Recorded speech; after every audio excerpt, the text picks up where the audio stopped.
नमस्कार, मैं सुदेश नैन और आप देख रहे हैं हरियाणा विशेष। सिग्नल शब्द जो अपने आप में ही अपने मायने बता रहा है। सिग्नल जो आपके आगे की राह को तय करता है। लेकिन अगर कहीं सिग्नल से सिग्नल न मिले और सिग्नल देने वाला भी कोई न हो तो आलम क्या होगा, यही समझने के लिए एवन तहलका ने किया है operation red light.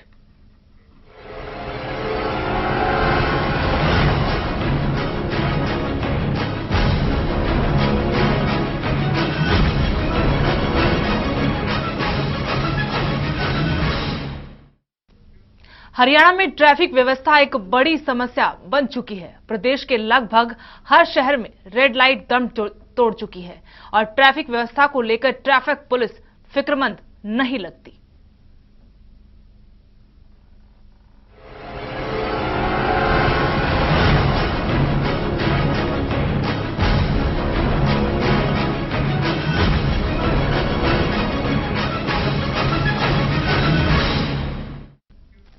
Traffic police traffic नियम के बारे में लोगों को जागरूक करती है, लोगों को इसके कायदे कानून बताती है। लेकिन क्या ट्रैफिक पुलिस खुद ट्रैफिक नियमों को लेकर संजीदा है? देखिए हमारी खास रिपोर्ट। हादसे हुए बेलगाम, आखिर शहरों में क्यों लग जाते हैं जाम? रस्म अदायगी बनकर रह गए हैं नियम। क्या ट्रैफिक पुलिस है नाकाम या फिर नाकाफी हैं उसके इंतजाम? प्रदेश में ट्रैफिक व्यवस्था चरमरा गई है। ट्रैफिक सिग्नल दम तोड़ चुके हैं। चौक चौराहे पर लोग मनमर्जी से लाइट्स पार कर रहे हैं, जिससे जाम तो लगते ही हैं, हादसे भी होते रहते हैं। प्रदेश की ट्रैफिक व्यवस्था को जानने के लिए एवन तहलका ने किया है operation red light. Operation red light में आज आपको दिखाएंगे कहां है खतरा, कहां शोपीस बनकर रह गई हैं रेड लाइटें और कहां जाम ने कर दिया है परेशान। ऑपरेशन रेड लाइट में सबसे पहले बात हिसार की। हिसार में न ट्रैफिक लाइट काम कर रही है और न ही चौक पर ट्रैफिक के जवान है। नतीजा, कोई दाएं से निकल रहा है, कोई बाएं से। हिसार के मुख्य फवारा चौक, परिजात चौक, नागौरी गेट और बस अड्डे के आसपास के क्षेत्रों में हर समय जाम देखने को मिलता है और ऊपर से हिसार में चौराहों पर लगी ट्रैफिक लाइट्स के खराब होने से हालत और ज्यादा खराब हो गई है। ट्रैफिक व्यवस्था पर कोई कंट्रोल नहीं और लोग आउट ऑफ कंट्रोल हो चुके हैं। आमतौर पे ये बंद रहती है और कई बार तो जाम घंटा 2-2 घंटे भी जाम रह जाता है और आम शहरियों को इस बात की दिक्कत उठानी पड़ती है। और इस लाइटों की बंद के होने की वजह से कई बार तो एक्सीडेंट होने के खतरे तक भी लोगों के सामने आ चुके हैं। हमने मोस्टली देखा है कि वहाँ पर लाइटों का बिल्कुल कभी रेड लाइट जहाँ पर रिक्वायरमेंट होती है वहाँ तो रेड लाइट ही नहीं जलती थी और ऐसे ही लोग अपने आप ट्रैफिक रूल्स को फॉलो नहीं करते और ट्रैफिक पुलिस वाले खड़े देखते रहते हैं, कॉर्नर में लगे रहते हैं। ना तो ये ठीक चलते हैं, ना आदमी ठीक है, ना लाइटें ठीक है। यहाँ मैनुअल और मैकेनिकल दोनों सिस्टम ही फेल हो। हिसार में कुल 6 चौराहों पर लाल बत्ती लगी हुई है, लेकिन ज्यादातर ये खराब रहती है। इन बत्तियों को ठीक करने की जिम्मेदारी नगर निगम की होती है, लेकिन पुलिस प्रशासन और नगर निगम के अधिकारियों के बीच सही तालमेल न होने के कारण ये बत्तियां लंबे वक्त तक खराब रहती हैं। एवन तहलका हरियाणा के लिए हिसार से मुकेश शर्मा की रिपोर्ट। और अगर आपके यहां पर भी ट्रैफिक सिग्नल्स की कोई परेशानी है, आप हमारे साथ जुड़ सकते हैं। जो फोन नंबर्स आपको दिखाई दे रहे हैं टीवी स्क्रीन पर, इन फोन नंबर्स पर आप हमें फोन कर सकते हैं, अपनी परेशानी हमें बता सकते हैं। और इस तमाम चर्चा में हमारे साथ हमारे विशेष मेहमान भारत भूषण सिंगल, जो पूर्व उपाध्यक्ष हैं नगर परिषद पंचकुला के, वो हमारे साथ जुड़े हुए हैं। बहुत बहुत स्वागत है भारत भूषण जी आपका एवन तहलका हरियाणा में। बहुत बहुत धन्यवाद। और हमारे साथ हमारे सहयोगी अंकित दुदानी भी इस तमाम चर्चा में जुड़े रहेंगे। सबसे पहले हम चलते हैं भारत भूषण सिंगल जी के पास। भारत भूषण जी, आपके वक्त भी जब आपने काम किया नगर परिषद के लिए, क्या इस तरह की तमाम परेशानियां आपने भी झेली हैं? क्या आपके पास भी इस तरह की समस्याएं आई हैं? बहुत बड़ी समस्या है ट्रैफिक लाइट की अगर बात करें अलग से। जैसे कि आपके प्रोग्राम की रिपोर्ट में पहले भी आ रहा था, ट्रैफिक लाइट लगाना और मेंटेनेंस नगर परिषद या नगर निगम के पास रहता है और वहां पे जो मैनिंग है, जो स्टाफ प्रोवाइड करना होता है, वो पुलिस ने करना होता है। और किस पॉइंट के ऊपर ट्रैफिक लाइट लगनी है, इसका फैसला भी पुलिस करती है। हमने कई बार जिला प्रशासन से आग्रह किया है इन लाइट्स को मैनेज करने के लिए और भी मुद्दों के लिए एक कोऑर्डिनेशन कमेटी बने जिला लेवल के ऊपर, जिसमें कोई कहाँ लगनी है, उसमें कुछ प्रॉब्लम आ गई है, स्टाफ की प्रॉब्लम है, वो सारे मुद्दे वहां पे डिस्कस हो सकें और समय रहते इन समस्याओं का निदान हो पाए। पर मैं पंचकूला की ही बात करूं, हमारे काफी प्रयासों के बावजूद कुछ जिला लेवल पे इस तरह की कोऑर्डिनेशन कमेटी नहीं बन पाई, जिसके चलते अगर लाइट खराब हो जाती है तो लाइट काफी दिनों तक खराब रहती है। जी। इसमें मैं और भी ऐड करना चाहूंगा कि रख रखाव लाइटों का नगर परिषद या नगर निगम के पास है। नगर परिषद या नगर निगम में बड़ी पंगु अवस्था है लाइटों के मेंटेन करने के लिए। टेक्निकल स्टाफ नहीं है, ठेकेदार प्रॉपर नहीं है, जिससे ये सारे काम बुरी तरह से प्रभावित होते हैं। जी, भारत भूषण जी, अक्सर ये भी सुनने में आता है कि नगर परिषद की तरफ से नगर जो पार्षद होते हैं, अगर उनके इलाके में कोई इस तरह की समस्या आती है, वो ये दुहाई देते कि उनके पास बजट नहीं है। नहीं, इसमें कोई दो राय नहीं है। नगर परिषद में जो पार्षद होता है उसके पास अपने लेवल पे कोई फंड अवेलेबल नहीं होता जी। उसको जो भी मुद्दा है हाउस में रखना होता है, हाउस से पास करवाना होता है जी। तब जाके उसकी एग्जीक्यूशन होती है। जी। जैसे कि एमएलए एमपी लेवल के ऊपर लोकल एरिया डेवलपमेंट फंड होता है, उसमें बिना पास करवाए कोई एमएलए या एमपी अपने इलाके में काम करवाना चाहे तो सरकार को लिखकर करवा सकता है। जी जी। पर नगर परिषद तक ऐसी कोई व्यवस्था नहीं है जिससे पार्षद अपने आप काम करवा सके। जी, तो फिर भारत भूषण जी, क्या जरिया हो सकता है? तभी लगता है कि लाइटों का अगर खराब हो गई एक बार तो लंबे वक्त तक खराब ही रहती है, कोई दुरुस्त करने का कोई जल्दी दुरुस्त करने का कोई तरीका नहीं रहता। मैंने जैसे बताया नगर परिषद, अब नगर निगम अभी नए बने हैं, उनकी व्यवस्था हम आप देखेंगे।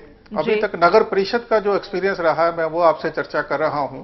जी। नगर परिषद के अंदर बड़ी पंगु अवस्था रही है। टेक्निकल स्टाफ के नाम पर कोई इलेक्ट्रिकल का जेई नहीं, एसडीओ नहीं, आगे कई बार कॉन्ट्रैक्टर नहीं होते, मटेरियल नहीं होता, और एक कोऑर्डिनेशन कमेटी की कमी होने के चलते जो शिकायत या जो कोई समस्या समय पर आनी चाहिए वो उसके आने में लेट हो जाती है। बिल्कुल। कुल मिलाकर जी, आपको रोकना चाहेंगे इस बीच रोहतक से एक दर्शक हमारे साथ मनीषा जुड़ी हैं। जी मनीषा, क्या कहना चाहेंगी? मैम नमस्कार। जी नमस्कार। मैम मैं ये बताना चाहती हूँ कि रोहतक में रेड लाइट का बहुत ही ज्यादा बुरा हाल हुआ है, स्पेशली अशोका चौक पर, झज्जर रोड पर और गोहाना अड्डा पर। वहाँ पर रेड लाइट्स ज्यादातर तो काम ही नहीं करती हैं। जी। और अगर काम करती भी हैं तो भी लोग उनकी मतलब फॉलो नहीं करते हैं उनको बिल्कुल भी। और जहाँ पर रेड लाइट्स नहीं है जिन सिग्नल्स पर, वहाँ पर ट्रैफिक पुलिस भी अवेलेबल नहीं होती है, और कई बार अगर वहाँ पर ट्रैफिक पुलिस होते भी हैं तो एक छाया में खड़े मिलते हैं।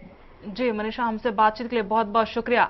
हमारे सहयोगी अंकित दुदानी हमारे साथ जुड़े हुए हैं, अंकित के पास चलना चाहेंगे। अंकित, एक बात ये भी है कि जागरूकता बहुत जरूरी है। अगर जहां पर सिग्नल्स ठीक तरीके से काम कर रहे हैं वहां लोग जागरूक नहीं है, इन नियमों का पालन ही नहीं करते। बिल्कुल सुदेश, जिस प्रकार से ट्रैफिक पुलिस लगातार कैंप लगाती है, ट्रैफिक सप्ताह मनाती है, ट्रैफिक महीना मनाती है और लोगों को जागरूक भी करती है, लेकिन कहीं ना कहीं एक बात सामने आती है कि रेड लाइट्स के ऊपर ना तो ट्रैफिक पुलिस वाले होते हैं, वो जब चालान काटने की बात आती है जब तो कहीं ना कहीं खड़े हुए मिल जाते हैं, लेकिन ट्रैफिक पुलिस वाले, क्योंकि जब नगर परिषद के रखरखाव में आती है, ये मानते हैं हम कि रेड लाइट्स का रखरखाव नगर परिषद के, नगर निगम के अंडर में आता है, लेकिन एक बार वो जब उसको ठीक ठाक कर करके और ट्रैफिक पुलिस को सौंप देते हैं और जब वो खराब होती है तो वो बार बार इन्फॉर्म नहीं किया जाता, नगर परिषद, नगर निगम को इन्फॉर्म नहीं किया जाता, ट्रैफिक पुलिस के माध्यम से उनको इन्फॉर्म नहीं किया जाता, क्योंकि अगर उनको इन्फॉर्म किया जाता है तो उसके बाद भी एक बहुत बड़ी प्रक्रिया है कि उसके बाद जब इन्फॉर्म किया जाता है उसके बाद, जैसे हमें बताया, बीबी सिंघल जी ने भी बताया कि पार्षद के पास जाती है, पार्षद एक फंड, कोई उनके पास खुद का फंड नहीं होता, वो एक कमेटी के अंदर पास होती है और पास होने के अंदर इतना समय लग जाता है कि जब तक कुछ हादसे हो चुके होते हैं, तो हादसों को न्योता लगातार देती हैं रेड लाइटें, और जब रेड लाइटें नहीं चल रही होती है तो ट्रैफिक पुलिस का यह जरूर कर्तव्य है कि वहां कोई ना कोई ट्रैफिक पुलिस का कर्मचारी या कोई ना कोई पुलिस वाला वहां जरूर खड़ा रहे, लेकिन ट्रैफिक पुलिस वहां कोई नहीं होता। रेड लाइट के ऊपर जब हम देखते हैं कि रेड लाइट भी खराब पड़ी है, सुनेंगे, लेकिन इस बीच पलवल से एक दर्शक जुड़े हैं हमारे। जी, क्या कहना चाहेंगे? नमस्कार जी। जी नमस्कार। जी, पलवल में भी ऐसे हाल है जी, पलवल में भी रेड लाइट का कतई रेड लाइट नहीं है और वहाँ पे भी यातायात कर्मी खड़े होते हैं, वो कुछ भी नहीं करते, यातायात घंटों तक बाधित रहता है, जाम लगा रहता है पलवल में। जी जी अजय, शुक्रिया हमसे बातचीत के लिए। ये कुछ सेकंड की बात रहती है, लेकिन हम अक्सर ही देखा जाता है कि दरकिनार कर इन नियमों को आगे बढ़ जाते हैं। इसकी वजह से कई बार हादसे हो जाते हैं और कई बार ये हादसा टल जाता है, और जब तक हादसा नहीं होता हम इन नियमों की ऐसे ही अवहेलना करते रहते हैं। सुविधाओं का रोना तो यहाँ पर रोया जाता है, लेकिन जब सुविधाएं दे दी जाती हैं तो किस तरह से अनदेखी की जाती है। तस्वीरों में आप साफ देख सकते हैं, जहां पर अगर रेड लाइट का सिग्नल दिखाई दे रहा है तो उसकी अनदेखी कर किस तरह से आगे बढ़ जाते हैं लोग। और इस चर्चा में हमारे साथ हमारे विशेष मेहमान भारत भूषण सिंघल जी हमारे साथ जुड़े हुए हैं। उनके पास चलते हैं। भारत भूषण जी, यहाँ पर लोगों को भी जागरूक होना पड़ेगा। जब सुविधाएं नहीं होती तो तमाम बातें कही जाती हैं, आरोप लगाए जाते हैं, सड़कों पर उतरकर प्रदर्शन किए जाते हैं, लेकिन देखिए हमने बहुत सारी तस्वीरें ऐसी भी दिखाई जहां पर सिग्नल्स लगे हुए हैं, दुरुस्त हैं, सब कुछ ठीक ठाक है, लेकिन अनदेखी ऐसी कि चारों तरफ से सिग्नल दिया हुआ लेकिन चारों तरफ से ट्रैफिक आ जा रहा है। सुदेश जी, इसमें कोई दो राय नहीं है। आज आपने ट्रैफिक लाइट्स का जो मुद्दा उठाया, मेरे हिसाब से इसमें 3 बिंदु निकल के आते हैं। पहला बिंदु तो ये है, ट्रैफिक लाइट जो है वो अपने आप में सुचारू रूप से चले। दूसरा पहलू ये है, जो ट्रैफिक लाइट्स के ऊपर पुलिसकर्मी तैनात हैं वो अपनी ड्यूटी को जिम्मेदारी से निभाएं। तीसरा पहलू ये है, जहां ट्रैफिक लाइट भी ठीक है वहां ट्रैफिक पुलिस के लोग नहीं हैं या लोग ट्रैफिक लाइट्स की पालना नहीं कर रहे। ट्रैफिक पुलिस का जहां तक ताल्लुक है, पिछले दिनों मेरी एक बार सुपरिटेंडेंट पुलिस पंचकूला से बात हुई। उनके मुताबिक जो स्ट्रेंथ उनको चाहिए काम करने के लिए, उसके 30% स्ट्रेंथ पुलिस की उनके पास अवेलेबल है। इस वजह से बहुत बार ऐसा होता है, कई चौकों पे, राउंड अबाउट पे या लाइट्स के ऊपर हमें ट्रैफिक पुलिस नजर नहीं आती। पुलिस का कार्यशैली इस किस्म से हो रही है भी, जैसे सिर ढक लिया तो पैर नंगे हो गए, पैर ढक लिया तो सिर नंगा हो गया। अब जहां रही बात जनता की, ये देखने में आया है, हम लोग पंचकूला के वासी हैं, पंचकूला में अगर पुलिस की स्ट्रेंथ कम है तो उतनी स्ट्रिक्टली पालना नहीं होती ट्रैफिक के नियमों की। हमारे साथ लगते ही चंडीगढ़ शहर है, हम लोग जैसे ही चंडीगढ़ एंटर करते हैं हर आदमी अपने आप में सजग हो जाता है, मेरी बेल्ट लगी हुई है, हमारी हेलमेट पहना हुआ है और कोई रेड लाइट को क्रॉस नहीं करना। जी बिल्कुल। मुझे एक शेर का शेर याद आता है जनता की, जो इस समय मास साइकोलॉजी के ऊपर, भी यादे खुदा में दिल ना लगा पर खौफे खुदा तो रहा तमाम उम्र। मतलब ये देखने में आया है, अगर ट्रैफिक लाइट समय पर चल बुझ भी रही है पर अगर वहां पे पुलिसकर्मी तैनात नहीं है तो लोग भी ट्रैफिक लाइट की पालना नहीं करते, जिससे कि एक्सीडेंट का अंदेशा और बढ़ जाता है। बहुत सारे आदमी वहां आने वाले ये ट्रैफिक लाइट को। भूषण जी, आपको रोकना चाहेंगे। इस बीच भिवानी से पुरुषोत्तम हमारे एक दर्शक हमारे साथ जुड़े हैं। जी, क्या कहना चाहेंगे?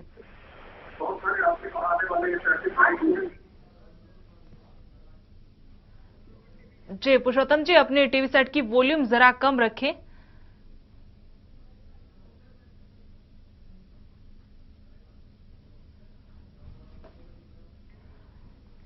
लगता है पुरुषोत्तम जी से हमारा संपर्क जो है टूट गया, और हम एक बार फिर दर्शकों से अपील करना चाहते हैं कि जब वो हमसे संपर्क करें तो अपने टीवी सेट की वॉल्यूम जरा कम रखें ताकि हम उनकी बात को सुन पाएं।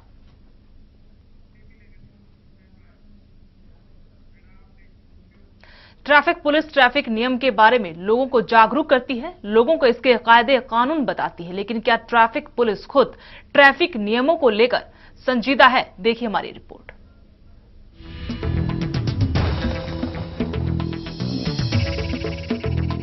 ये लाइट देखकर आप समझ गए होंगे कि यहाँ ट्रैफिक व्यवस्था भगवान भरोसे है। अगर नहीं समझे तो चलिए हम बताते हैं।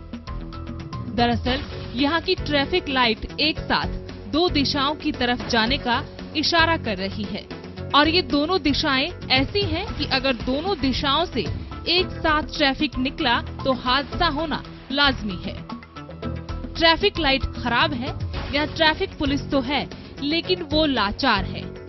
एक अकेला इतने सारे लोगों को रोके तो रोके कैसे? फरीदाबाद में किसी एक रेड लाइट की ये हालत नहीं है। आपको दिखाते हैं कुछ और ट्रैफिक लाइटों की कंडीशन। ये देखिए, यहाँ कोई सिग्नल नहीं मिल रहा है, न लाल बत्ती, न हरी बत्ती और न ही पीली बत्ती जल रही है। फरीदाबाद के अजरौदा चौक का नजारा तो हैरान कर देने वाला है। यहाँ तो दूर दूर तक लंबा जाम लगा है। जो गाड़ियाँ हवा से बातें करती हैं, उन्हें रेंगना पड़ रहा है। कहने को तो फरीदाबाद में 160 ट्रैफिक पुलिस के जवान हैं, लेकिन ट्रैफिक के इंतजाम नाकाफी हैं।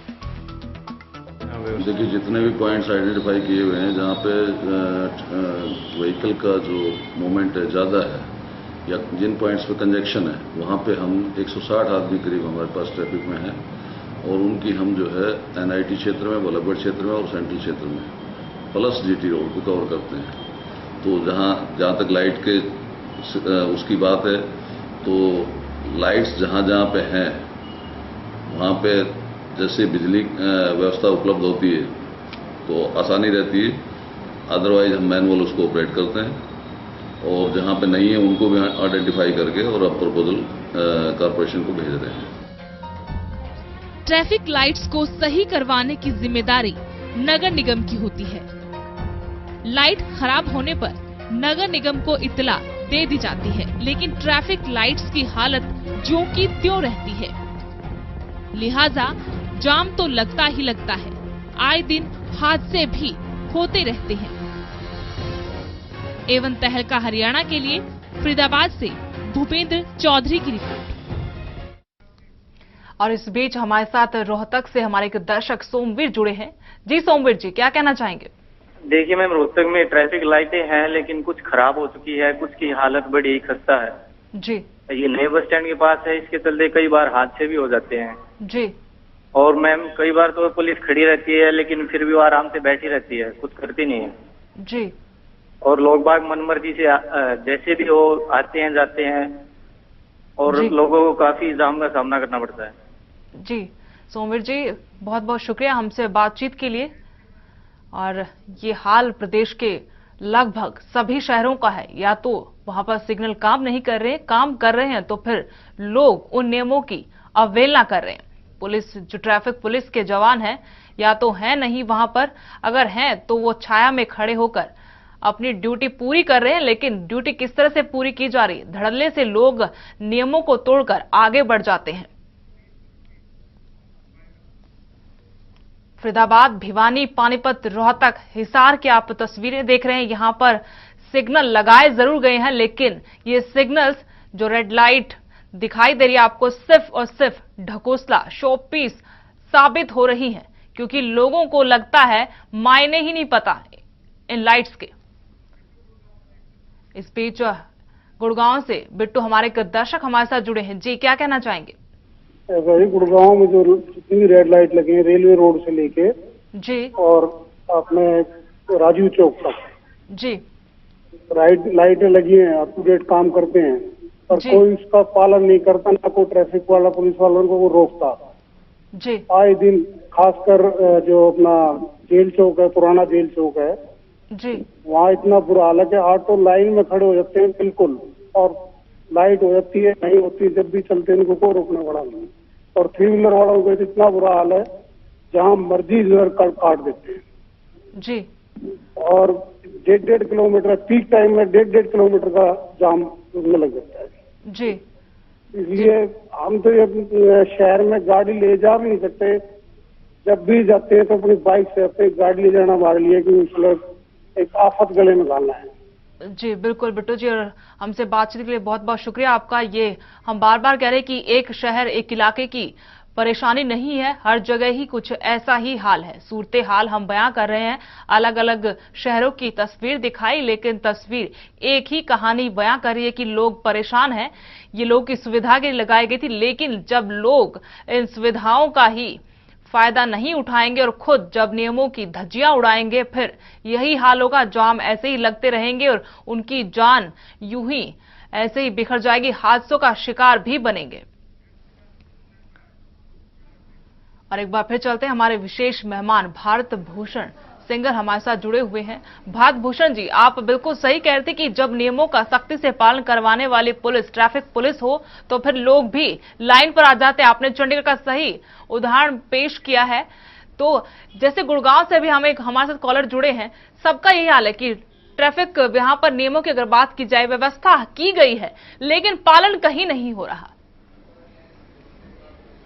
हेलो जी भारत भूषण जी, क्या आपको मेरी आवाज जी? हाँ जी सुदेश जी, देखिए जिस तरह से शहरों में नंबर ऑफ व्हीकल दिन प्रतिदिन बढ़ते जा रहे हैं जी, बहुत जरूरी हो जाता है प्रशासन जो है ट्रैफिक